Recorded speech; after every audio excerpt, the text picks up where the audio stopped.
Shalom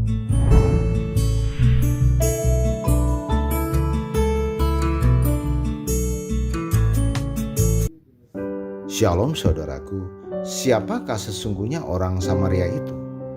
Dan Tuhan Yesus seringkali membandingkan orang Samaria dengan orang-orang Yahudi.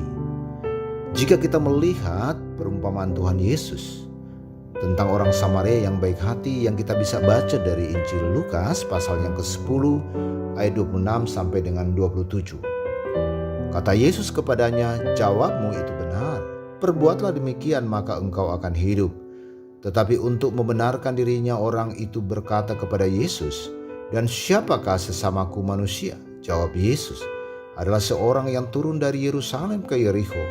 Ia jatuh ke tangan penyamun-penyamun yang bukan saja merampoknya habis-habisan, tetapi yang juga memukulnya dan yang sesudah itu pergi meninggalkannya setengah mati. Kebetulan ada seorang imam turun melalui jalan itu. Ia melihat orang itu, tetapi ia melewatinya dari seberang jalan.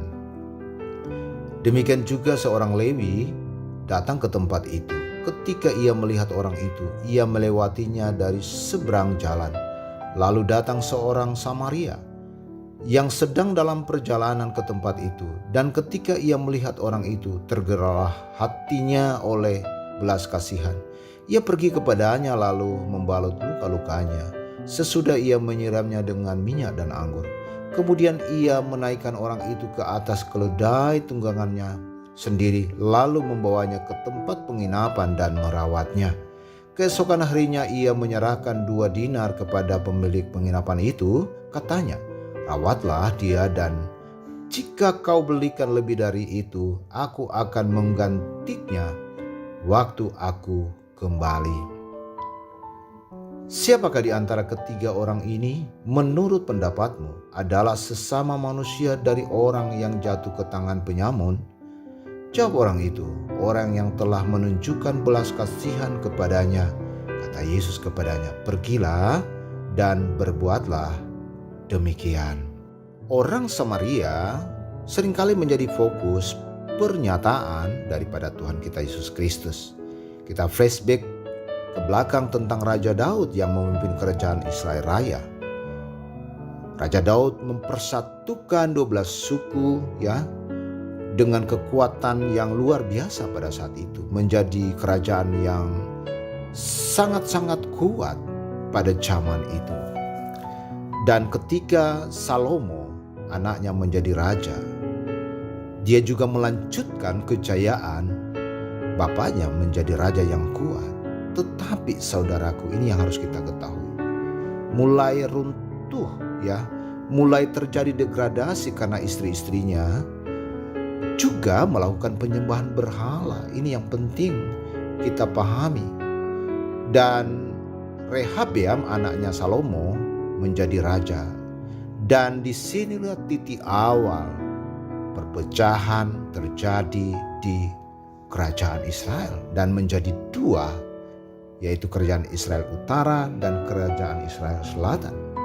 Kerajaan Israel Utara terdapat 10 suku dan Selatan 2 suku. Dan saudaraku, kerajaan Israel Utara, raja pertama adalah Yerobeam yang memimpin dan ibu kota berada di Samaria. Nah, inilah peta daripada kerajaan Israel Utara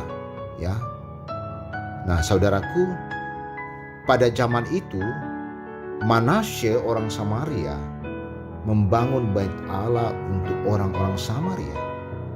Gunanya untuk apa? Sebagai bait Allah tandingan yang ada di Yerusalem. Inilah yang harus kita ketahui. Nah, pada tahun 722 sebelum Masehi, pasukan Asyur mengalahkan Samaria sehingga terjadilah pembuangan Diangkutlah sekitar 30.000 orang Samaria ke Asyur dan terjadilah koloni di sana Nah, mulailah terjadi perkawinan campur antara orang Samaria dan orang Asyur, saudaraku. Nah, pada zaman Tuhan Yesus, orang Yahudi menganggap orang Samaria adalah orang-orang berdosa. 2 sebab. Pertama adalah cara beribadah yang tidak alkitabiah menurut mereka, dan kedua, perkawinan campur dengan orang-orang kafir, orang-orang yang penyembahan berhala. Nah, ini yang menjadi statement orang-orang Yahudi. Tetapi Tuhan Yesus mengecam cara hidup orang Farisi dan orang-orang Yahudi.